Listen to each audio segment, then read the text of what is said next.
Jadi Nabi SAW di atas mimbarnya di atas telaga, jadi bisa melihat siapapun yang datang gitu. Ya. Dan beliau mengetahui umatnya dari bekas-bekas uduknya. Karena bekas uduk kita akan mengeluarkan cahaya yang terang. Karena beliau pernah mengatakan begitu.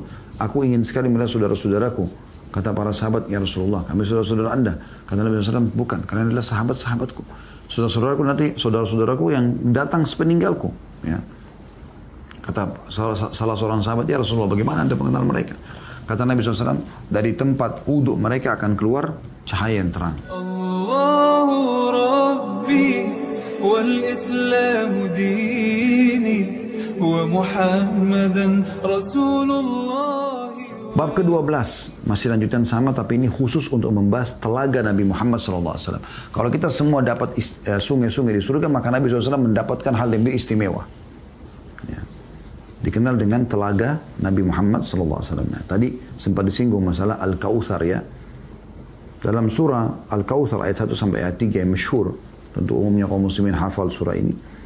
A'udzu billahi minasyaitonir rajim. Allah berfirman, "Inna a'tainakal kautsar fashalli li rabbika wanhar inna syani'aka huwal abtar." Sesungguhnya kami telah memberikan kepadamu nikmat yang banyak. Maka dirikanlah salat kepada Rabbmu dan berkorbanlah.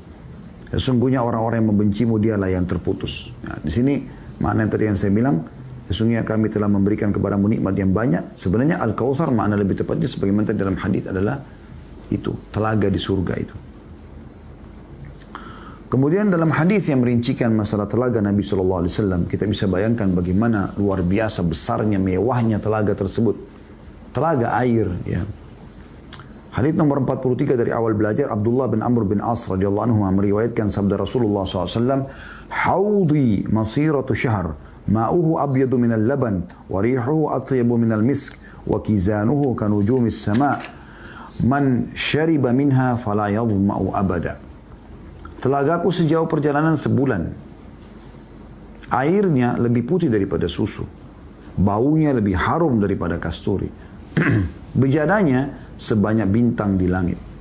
Siapa yang minum darinya, maka tak akan merasakan dahaga selama-lamanya. Ya, perhatikan sifatnya, saya ulangi.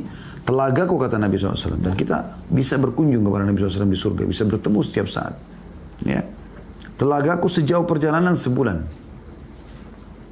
Jadi kita bisa bayangkan bagaimana lebarnya, luasnya, jalan sebulan baru dapat ujungnya, telaga Nabi SAW. Airnya lebih putih daripada susu. Baunya lebih harum daripada kasturi. Ya. Bejananya sebanyak bintang di langit, miliaran jumlah bejananya. Siapa yang minum darinya, sekali aja, maka tak akan merasakan dahaga selama-lamanya. Hadis riwayat Bukhari, jilid 11 halaman 463, dan Muslim jilid 15 halaman 64. Hadis yang kedua dalam sifat telaga Nabi SAW adalah hadis nomor 44 dari awal belajar. Anas radhiyallahu anhu meriwayatkan sabda Rasulullah SAW, "Luas telagaku seperti antara Aila dan Sana'a di Yaman. Di dalamnya terdapat bejana-bejana sebanyak jumlah bintang di langit." Hadis ini riwayat Bukhari, jilid 11 halaman 463 dan Muslim sama jilid 15 halaman 64. Sama dengan riwayat sebelumnya maksud saya. Hadis ini menjelaskan di riwayat pertama tadi jaraknya sebulan. Riwayat yang kedua, Aila dan Sana'a, dua kota juga kalau orang jalan jauh jaraknya. Zaman dulu, zaman sekarang kan lebih cepat, tapi zaman dulu jaraknya seperti itu. Ya, tetap kalau kita hitung kilometer itu jauh. Kemudian hadis selanjutnya, hadis nomor 45, Abu Hazim meriwayatkan dari Sahal bin Sa'ad radhiyallahu anhu, Rasulullah SAW bersabda, "Inni faratukum alal haud, man marra alayya syarib, wa man syariba lam yadhma'u abada. La yaridanna alayya aqwamun a'rifuhum wa ya'rifuni, thumma yuhalu baini wa bainahum." Aku datang lebih dahulu daripada kalian di telaga. Ya. Siapa yang lewat di hadapanku, maka ia minum. Dan siapa yang minum, maka ia tidak akan merasakan dahaga selamanya. Sungguh berapa orang datang kepadaku, aku mengenal mereka dan mereka mengenalku, kemudian dihalangi antara diriku dengan mereka. Nah. Jadi yang dimaksud di sini teman-teman sekalian adalah ada haud, ada kautsar. Al-Kautsar telaga di surga. Haud telaga di mahsyar. Setelah timbangan amal kita lewati, kita akan minum dari telaga Nabi SAW. Di surga ada lagi telaga Nabi SAW, ya seperti kalau kita sungai ya di istana orang-orang biasa, maka ini khusus tadi Al-Kautsar untuk Nabi alaihi salatu wassalam. Makna daripada perkataan Nabi SAW, siapa yang lewat di situ akan aku berikan minum. Itu wewenang yang Nabi SAW diberikan oleh Allah yang maha tinggi. Dan dia kalau minum sekali saja, seteguk saya tidak akan pernah haus selamanya. Sampai dia masuk ke dalam surga. Ada riwayat lain yang menjelaskan, haudku di mahsyar itu berasal sumbernya dari surga. Apakah itu dari Al-Kautsar atau yang lain, Allahu a'lam. Tapi yang jelas, dia sumber airnya dari surga. Jadi kita sudah minum air surga sebelum masuk ke dalam surga di sini. Di haud Nabi SAW. Semoga kita Allah berikan minum dari tangan suci beliau SAW. Kemudian juga potongan yang berbunyi, akan datang orang-orang yang aku kenal dan mereka mengenalku. Maksudnya sempat masuk Islam di tangan Nabi SAW. Tapi dihalangi. Mereka tidak boleh datang pada saat itu. Lanjutan riwayatnya, Abu Hazim mengatakan, ketika Nu'man ibn Abi Iyash mendengarkanku, ia bertanya, apakah kamu mendengar demikian dari Sahal? Karena kan Abu Hazim di sini mengatakan, di nomor 45 ya, Abu Hazim meriwayatkan dari Sahal ibn Sa'ad. Ada teman dia yang bernama Nu'man ibn Abi Iyash bertanya, apa kau dengar begitu riwayatnya dari Sahal ibn Sa'ad? Aku menjawab iya. Maka Nu'man ibn Abi Iyash, salah satu daripada tabi'in juga, rahimahumullah semuanya, mengatakan, aku bersaksi kepada Abu Sa'id al-Khudri. Aku juga dengar, tapi dari sahabat yang lain. Namanya Abu Sa'id al-Khudri.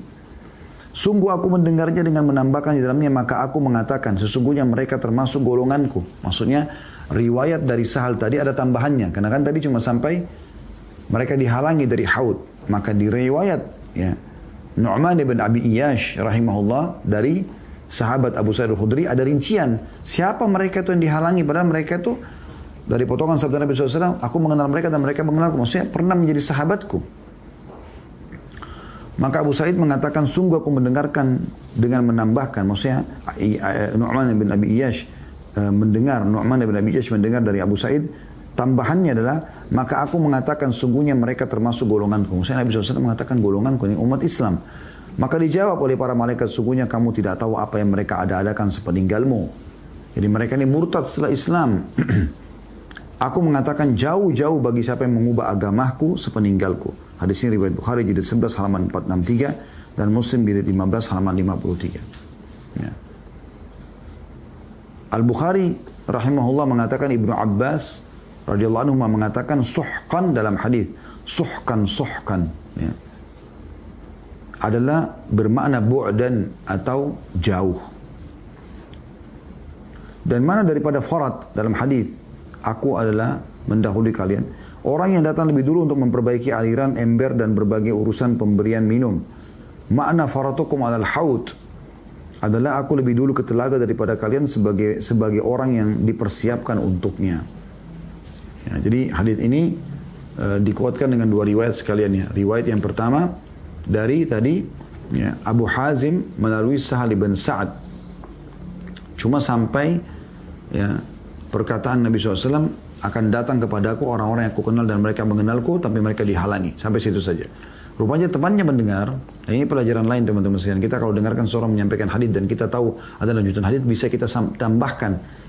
Maka Nu'man ibn Abi Iyash, rahimahumullah semuanya, mengatakan, apa kau dengar dari Sahal seperti itu? Kata dia, iya. Maka dia bilang, aku benar-benar mendengarkan dan bersaksi dari Abu Sa'id al-Khudri, yang bahwasanya Nabi SAW mengatakan mereka adalah dari golonganku. Lalu para malaikat mengatakan, sungguh kau tidak tahu apa yang mereka lakukan setelah engkau meninggal. Mereka telah mengada-ngada, mengubah, murtad dari agama. Maka kata Nabi SAW, sungguh kecelakaan dan jauh orang yang mengubah ajaranku sepeninggalku. Di sini ulama hadis menjelaskan siapa mereka. Mereka adalah orang-orang yang sempat masuk Islam di masa hidup Nabi SAW, tapi setelah Nabi SAW meninggal. Seperti contoh, ya, orang-orang yang menolak membayar zakat dari beberapa orang suku Arab yang masuk Islam pada saat itu. Lalu mereka diperangi oleh Abu Bakar radhiyallahu anhu. Ya, mereka murtad setelah Islam. Jadi bukan di sini maknanya semua sahabat, enggak. Sebagaimana orang-orang Syiah memahami itu. Mereka menganggap ini buktinya ada sahabat yang murtad, maka mereka dengan ini berhujjah bahwasanya betul kalau Abu Bakar, Umar radhiyallahu anhu itu adalah murtad dari Islam. Ini enggak benar. Ya. Hadis selanjutnya nomor 46. Abu Hurairah radhiyallahu anhu meriwayatkan sabda Rasulullah SAW, yang terletak di antara rumahku dan mimbarku adalah salah satu taman atau raudhah dari taman-taman surga. Dan mimbarku terletak di atas telagaku. Hadis ini riwayat Bukhari jilid 11 halaman 465 dan juga Muslim jilid 9 halaman 62. Hadis ini menjelaskan juga bahwasanya Nabi SAW memaknakan antara rumahnya dengan mimbarnya taman dari taman surga. Nah, ini ada sebab penyebutan hadis bahwasanya satu hari Nabi SAW pernah keluar, kemudian melihat ada beberapa sahabat yang sedang berzikir, ada yang sedang sholat, ada yang sedang baca Quran, ada yang sedang saling menasihatin. Maka Nabi SAW melihat perbuatan tersebut mengatakan, ini adalah taman dari taman surga. Kemudian mimbarku ada di atas telagaku. Ya, ini seperti maknanya yang Nabi SAW sampaikan. Ya. Mimbar yang beliau pakai dulu, atau memang ada mimbar Allah siapkan khusus, nanti beliau jadi bisa melihat semua umatnya yang datang minum dan mempersilahkan mereka. Hadis selanjutnya nomor 47. Dari awal kita belajar, Asma binti Abi Bakar radhiyallahu anhu mengatakan, sesungguhnya aku berada di atas telaga sehingga aku melihat orang yang masuk kepadaku di antara kalian, atau dari antara kalian. Jadi Nabi SAW di atas mimbarnya di atas telaga, jadi bisa melihat siapapun yang datang gitu. Ya. Dan beliau mengetahui umatnya dari bekas-bekas uduknya. Karena bekas uduk kita akan mengeluarkan cahaya yang terang. Karena beliau pernah mengatakan begitu. Aku ingin sekali melihat saudara-saudaraku. Kata para sahabat, ya Rasulullah, kami saudara-saudara Anda. Kata Nabi SAW, bukan, kalian adalah sahabat-sahabatku. Saudara-saudaraku nanti, saudara-saudaraku yang datang sepeninggalku. Ya. Kata salah seorang sahabat, ya Rasulullah, bagaimana Anda mengenal mereka? Kata Nabi SAW, dari tempat uduk mereka akan keluar cahaya yang terang. Saya ulangi, Asma binti Abi Bakar radhiyallahu anhu mengatakan, sesungguhnya, kata Nabi SAW, sesungguhnya aku berada di atas telaga, sehingga aku melihat orang yang masuk kepadaku di antara kalian. Dan segolongan orang dihalangi mendekatiku, maka aku katakan, wahai Rabb, mereka termasuk golonganku dan umatku. Ini tadi contoh orang-orang yang masuk Islam di zaman Nabi SAW, tapi murtad setelah beliau meninggal. Dijawab, apakah kamu tahu apa yang mereka lakukan sepeninggalmu? Demi Allah, mereka kembali ke belakang atau mereka telah murtad. Hadis ini riwayat Bukhari, jilid 11 halaman 466 dan Muslim jilid 15 halaman 55. Ibnu Abi Mulaika pernah berdoa, ya Allah, sungguhnya kami berlindung kepadamu dari kembali ke belakang atau murtad atau muncul fitnah dari agama kami. Nanti setelah mendengar hadis ini, kita harusnya berlindung kepada Allah SWT. Orang yang sudah meninggal dalam keadaan Islam, udah dijamin bagi dia. Gak ada keraguan, orang muslim masuk surga. Ya, selama dia tidak batalkan keislamannya. Tapi yang jadi masalah adalah kita ini. Ya, yang belum tahu, semoga Allah meninggalkan kita di atas iman dan Islam. Allahumma amin. Hadis selanjutnya masih masalah telaga Nabi SAW. Hadis nomor 48 dari awal kita belajar. Abu Dzar radhiyallahu anhu menceritakan, aku pernah bertanya, wahai Rasulullah, apakah yang dimaksud dengan bejana-bejana telaga? Jadi untuk minum nanti dari telaga akan ada bejananya. Beliau menjawab, demi zat yang jiwa Muhammad berada di tangannya, sungguh bejana-bejananya lebih banyak dibandingkan jumlah bintang di langit. Ini Nabi SAW sumpah, bintang di langit karena banyaknya, ilmu cuma bisa bilang miliaran. Sejumlah itu bahkan lebih banyak, kata Nabi SAW, dari bintang di langit. Dan demi Allah kami percaya ini. Tidak ada keraguan dalam masalah ini. Ya. Yaitu di malam yang gelap lagi cerah. Bagaimana bintang-bintang bisa kelihatan di malam gelap dan cerah? Lebih banyak daripada itu jumlahnya. Siapa yang minum dari bejana surga, maka ia tidak akan dahaga selamanya. Di dalamnya atau didatangkan di telaga itu keran dari surga. Siapa yang minum darinya, maka ia tidak akan merasa dahaga. Luasnya seperti panjangnya antara Amman dan hingga Aila. Airnya lebih putih daripada susu dan lebih manis daripada madu. Hadis ini riwayat Muslim di 15 halaman 62. Jadi dari hadis sahih ke hadis sahih penjelasan tentang masalah ini. Ya. Jadi mirip seperti tadi. Dan sudah saya bahasakan tadi kalau kerannya atau sumbernya dari surga sebagaimana dijelaskan dalam hadis Muslim ini. Hadis selanjutnya hadis nomor 49. Thauban radhiyallahu anhu menceritakan sabda Rasulullah SAW, telagaku seluas antara Aden hingga Amman. Ya, ini maksudnya dua kota, Aden di Yaman, Amman ya, juga sekitar Jazirah Arab. Ini jauh sekali jaraknya. Telaga seluas itu. Rasanya lebih manis daripada madu, warnanya lebih putih daripada susu. Gelas-gelasnya sebanyak bintang gemintang di langit. Siapa yang minum darinya, maka tidak akan merasa dahaga setelah itu selamanya.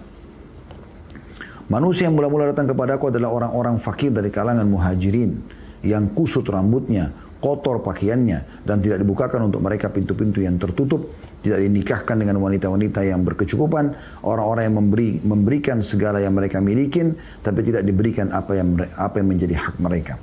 Hadis diriwayatkan oleh Ibnu Abi Asim dalam kitab Sunnah jilid 2 halaman 247 dan disahihkan oleh Albani dalam Dhilalul Jannah nomor 747 dan juga dalam silsilah hadis sahih oleh Albani nomor 1082. Hadis ini teman-teman lebih lengkap lagi menjelaskan tentang masalah telaga Nabi alaihi salatu wassalam. Kalau yang lebih manis dari madu, lebih putih dari salju, ini sudah disebutkan dalam hadis tadi. Di sini ada lebih putih daripada susu. Gelas-gelasnya banyak bintang-bintang di langit ini juga sudah dijelaskan. Tapi ada di sini tambahannya adalah manusia yang mula-mula datang kepadaku adalah orang-orang fakir dari kalangan muhajirin. Siapa muhajirin? Orang-orang yang hijrah dari Mekah ke Madinah. Ini keutamaan mereka. Mungkin teman-teman bertanya, kenapa mereka? Kenapa muhajirin dari Mekah? Coba renungi teman-teman. Bayangkan kita beberapa detik ke depan ini menjadi penduduk Mekah di masa Nabi SAW dinobatkan jadi Nabi di Mekah. Waktu itu kondisi rumah masih dari tanah liat. Ya. Masih sangat sederhana Mekah. Jangan Anda bayangkan seperti building-building besar kayak sekarang. Gemerlapan dengan lampu. Semua hotel-hotel mewah, AC. Ya. Semua fasilitas air zam-zam, ada yang dingin, ada yang biasa. Masjidnya luar biasa. Ya. Indahnya, bersihnya. Ribuan, ratusan ribu pegawainya membersihkan masjid. Bukan seperti itu. Ka'bah masih nggak ada apa-apa di sekitarnya kecuali bangunan orang-orang. Penuh dengan patung-patung pada saat itu. Sedikit sekali orang yang bisa membaca di Mekah. Orang masih buta huruf, gitu kan. Yang kaya menindas yang miskin, mereka makan bangkai, mereka tawaf di Ka'bah telanjang. Sebagaimana ciri orang-orang jahiliyah. Anda bayangkan kalau kita pada saat itu berada di Mekah. Ada satu orang ummi, nggak bisa baca, nggak bisa nulis. Itu ciri Nabi Muhammad SAW. Ngaku Nabi. Yang ikut masuk surga. Yang tidak ikut masuk neraka. Bayangkan. Ancamannya begitu. Anda bayangkan ada di posisi Mekah pada saat itu. Saya kadang-kadang coba merenungi dan membayangkan bagaimana pada saat Nabi SAW naik di bukit Abi Kubais. Ya. Kemudian mengatakan kepada orang-orang Quraisy pada saat itu tanpa ada pengeras suara. Ya. Orang yang dikenal di Mekah iya. Tapi belum ada. Tidak bisa baca, nggak bisa nulis. Dan masih ada orang lebih kaya daripada Nabi SAW. Pada saat itu. Ya. Kemudian dia mengatakan, wahai Quraisy. Bayangkan kita hadir di situ. Dia mengatakan, wahai Quraisy, kita dipanggil semuanya. Kemudian Nabi SAW mengatakan, kalau saya bilang, di luar pintu gerbang Mekah ini, di belakang gunung ini, ada pasukan yang akan menyerang Mekah. Apa kalian percaya? Kata orang Mekah, apa? Iya benar, kami percaya. Karena kau tidak pernah bohong pada kami sekalipun. Ya. Lalu apa kata Nabi SAW? Perhatikan kalimat terakhirnya ini. Ya. Kata Nabi SAW, ketahuilah aku adalah utusan Allah. Di antara kedua tanganku ada siksa yang pedih. Maksudnya apa? Yang tidak mau ikut ini, tidak mau mengaku aku sebagai Nabi, masuk neraka, disiksa. Kira-kira, Anda menjadi Abu Bakar atau Abu Jahal? Kira-kira kita menjadi siapa pada saat itu? Al-Quran belum selengkap sekarang loh ya. Kalau sekarang sudah 30 juz, ada terjemahan bahasa Indonesia, sudah dipecah-pecah menjadi buku kayak kita sekarang ini, potongan-potongan ayat sudah bisa kita jadikan dalil-dalil. Waktu itu awal-awal masih baru berapa ayat yang turun di Mekah. Kemungkinan besar orang-orang kufur kepada Nabi Muhammad SAW. Karena kondisinya pada saat itu. Ya, itu luar biasa. Jadi kalau ada orang yang beriman kepada Nabi SAW di Mekah, di fase Mekah, sampai mereka bayangkan Sumayyah radhiyallahu anha dengan suaminya Yasir dibunuh oleh Abu Jahal, ditusuk perutnya dengan tombak, mati. Seorang budak wanita waktu itu, budaknya Abu Jahal, miskin, susah hidupnya. Itu luar biasa gitu. Dan disuruh tinggalkan Islam, dia nggak mau. Lebih terima teman-teman tombak, anak tombak yang tajam dipegang oleh Abu Jahal dalam buku sejarah, lalu ditusuk pelan-pelan ke perutnya Sumayyah sampai mati. Radhiyallahu anha. Sampai dikenal dengan wanita pertama mati syahid dalam Islam. Saya pun menamakan salah satu anak saya Sumayyah gara-gara motivasi ini. Luar biasa gitu. Keimanan yang luar biasa. Bayangkan kita disuruh pilih oleh penguasa yang berkuasa pada saat itu, untuk mengikuti penguasa, tinggalkan agama Islam atau dibunuh. Di zaman sekarang orang banyak dibeli agamanya dengan sembako, ya. Apalagi kalau sampai dibunuh seperti itu. Itu luar biasa bagaimana mereka mempertahankan Islam. Bilal yang masyhur yang Anda sering dengar ceritanya, ya. Itu sebelum dia ditaruh batu yang besar di dadanya, itu ada beberapa athar menyebutkan dipakaikan baju besi yang panas. Jadi sudah luka-luka lalu ditaruh batu besar di dadanya. Tetap dia mengatakan Ahad, Ahad, Esa, Esa. Waktu setelah hijrah ke Madinah ditanya oleh para sahabat, kenapa anda memilih kalimat Ahad, Esa? Kenapa anda memilih itu? Waktu disuruh tinggalkan agama Nabi Muhammad SAW, dia mengatakan karena saya tidak menemukan perkataan yang paling mereka benci kecuali kalimat ini. Mereka tidak mau dikatakan Tuhan satu. Mereka bingung, kenapa Nabi Muhammad SAW suruh kembali kepada Tuhan yang satu. Aja'alu alihatan ilahan wahida. Mereka selalu mengatakan, apakah dijadikan Tuhan satu? Tuhan, entah masuk akal mereka. Terus sebenarnya dengan bertauhid mengisahkan Allah satu, kita jadi lebih tenang karena kita tahu yang menciptakan langit, bumi, terlihat atau tidak terlihat adalah Allah. Selesai, tinggal nyembah Allah. Mengenal Allah kembali kepada kitab yang diturunkan Al-Quran dan mengikuti utusannya Nabi besar Muhammad SAW. Selesai, simpel dia begitu. Yang rumit ini adalah orang yang sengaja merumitkan permasalahan sebenarnya. Kan begitu. Jadi teman-teman luar biasa gitu, ya. Khabbab bin Arad radhiyallahu anhu. Di zaman Umar bin Khattab sampai Umar bin Khattab sendiri yang dulu kafir di Mekah ikut menyiksa umat Islam tidak tahu kalau Khabbab disiksa seperti itu. Di zaman khilafah beliau panggil siapa di antara sahabat yang masih hidup yang dulu melalui fase penyiksaan di Mekah. Beliau panggil. Di antaranya Khabbab radhiyallahu anhu. Khabbab bin Arad. Ini sudah kami ceritakan kisahnya, Anda bisa kembali ke playlist di YouTube insyaAllah. Itu teman-teman sekalian, Khabbab radhiyallahu anhu ditanya oleh Umar bin Khattab di depan para sahabat. Hai Khabbab, siksaan apa yang paling menyakitkan bagi kamu yang Quraisy lakukan pada saat di fase Mekah? Khabbab tidak banyak bicara. Dia buka bajunya, subhanallah, di sebelah tulang belakangnya itu teman-teman ada bolong besar dari atas sampai ke tulang ekornya. Itu kalau genggaman dimasukkan, bisa dimasukkan genggaman gitu. Jadi dalamnya begitu. Ya. Dan itu berwarna hitam kayak kena luka bakar. Sudah bertahun-tahun tidak bisa sembuh. Kayak bolong ke dalam, itu luar biasa. Umar begitu lihat langsung nangis. Dan sahabat yang lain semua menangis yang hidup pada saat itu. Setelah mulai reda dia mengatakan, Umar mengatakan, hai Khabbab, apa yang mereka lakukan padamu sampai seperti ini? Artinya Umar juga suka menyiksa dulu muslimin tapi tidak seperti ini gitu. Sebelum masuk Islam maksudnya. Radhiyallahu anhum ajma'in. Kata Khabbab, wahai Amir Mu'minin, mereka mendatangkan besi panas yang mereka taruh di tanah, kemudian mereka menyeret badanku, ya, itu dengan tangan kiri kanan dipegang, kaki ditarik oleh satu orang, jadi 4 orang, ditarik di atas besi tersebut sampai melukaiku seperti ini. Ini perjuangan yang luar biasa teman-teman. Tapi mereka bisa bersabar. Kita mungkin diancam pakai pisau aja mungkin bisa tinggalkan Islam. Mungkin diancam di PHK kerja, tinggalkan Islam. Mungkin hanya dikasih penawaran pernikahan, tinggalkan Islam. La haula wa la quwata illa billah. Padahal itu keselamatan akhirat yang kehidupan abadi dan dunia sebentar. Tapi manusia banyak tidak sadari masalah ini. Allahul musta'an. Allah tempat kita meminta pertolongan. Dan sekian banyak kisah para sahabat Ridwanul Alim yang bersabar di Mekah. Bagaimana mereka disiksa. Ya. Si Sumayyah tadi, suaminya Yasir juga dibunuh oleh Abu Jahal. Anaknya Ammar bin Yasir radhiyallahu anhu ajma'in. Terkenal Ammar, seorang sahabat yang mulia dijamin masuk surga oleh Nabi SAW. Waktu itu umurnya masih 14 tahun. Depan matanya ayah ibunya dibunuh oleh Abu Jahal. Lalu Abu Jahal mengatakan, hai Ammar, saya tidak akan bunuh kau seperti kedua ayahmu. Gampang tusuk mati, enggak. Saya akan bunuh kau pelan-pelan. Pelan-pelan saya kulitin kamu, saya pukulin kamu sampai kau tinggalkan agama Muhammad. Masih 14 tahun. 14 tahun umur kita sekarang. Allah musta'an. Allah tempat kita meminta pertolongan. Mungkin gampang sekali dibeli agamanya gitu. Ya, 14 tahun itu. Subhanallah.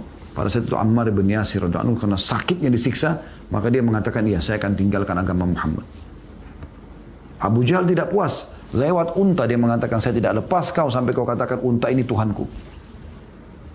Padahal dia pun yakin, Abu Jahal yakin Allah Tuhan. Tapi dia tetap menyuruh supaya dia puas untuk kepuasan hawa nafsu saja. bilang unta ini Tuhanku. Maka Ammar mengatakan, itu Tuhanku. Dilepas. Habis dilepas oleh Abu Jahal dalam kondisi dia luka-luka. Kedua orang tuanya masih segar darahnya, depan matanya dibunuh. Ibunya ditusuk, ayahnya dibunuh. Dia langsung datang kepada Nabi SAW dalam kondisi menyesal. Ya Rasulullah, kejadiannya seperti ini. Saya menyesal, saya tidak bersabar. 14 tahun. Bagaimana orang tuanya kader ini? Luar biasa gitu. Semoga Allah mudahkan kita mencetak kader-kader umat yang luar biasa. Memiliki iman baja. Iman yang betul-betul kembali kepada Allah dan Rasulnya. Membela agama ini sampai mati. Itu luar biasa. Maka kata Nabi SAW, ya, hai Ammar, kalau besok kau disuruh lagi, lakukan.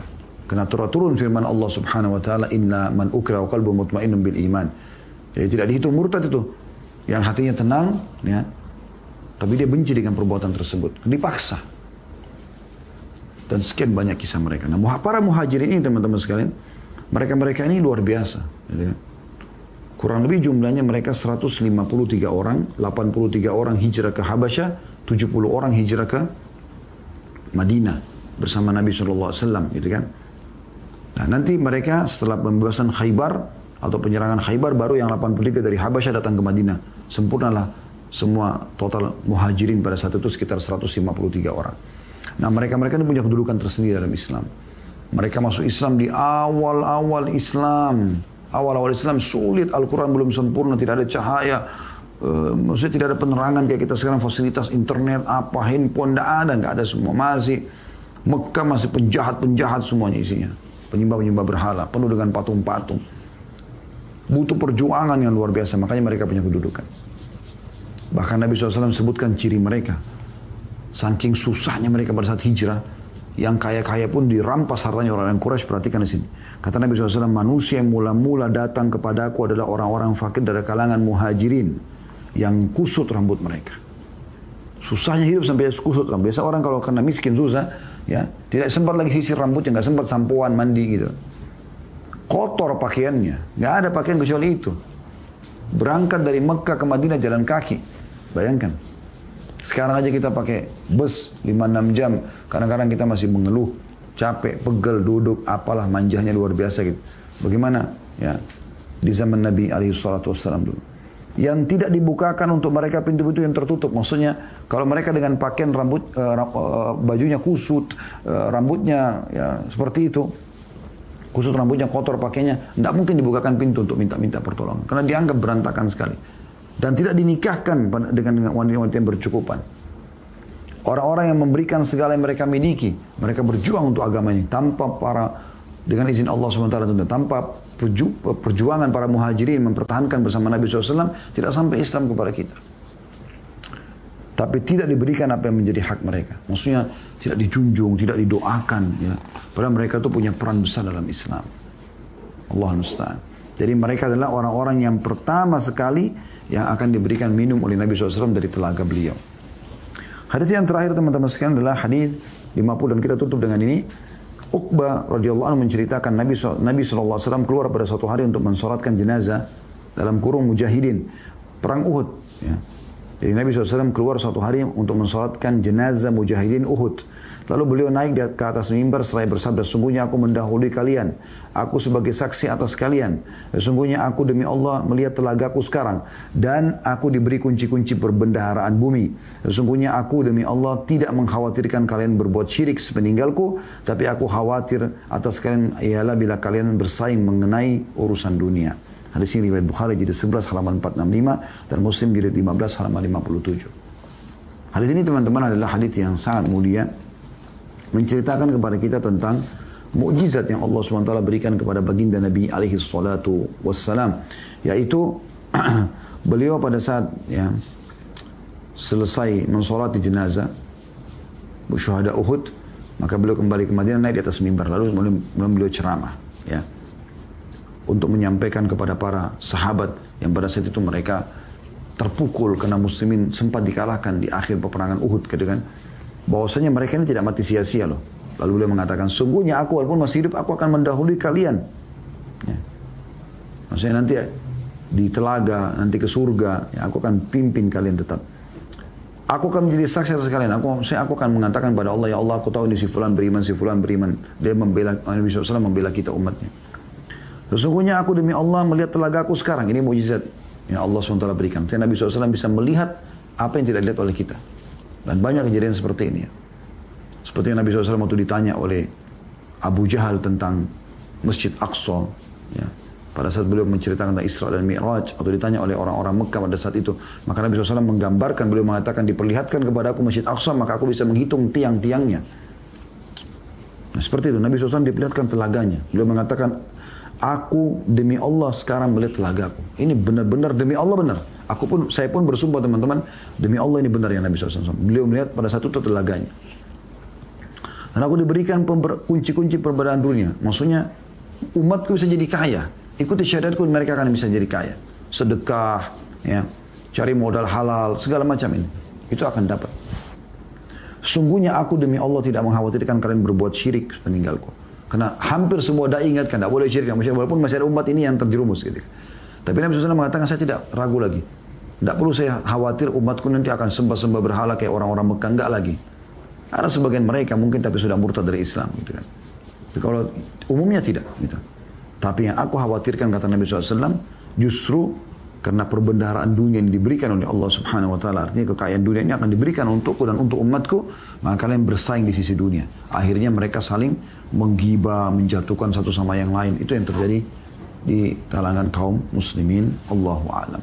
Ini yang kita bahas insya Allah. Dan pertemuan akan datang kita akan lanjutkan bab ke-13, masalah pepohonan di surga.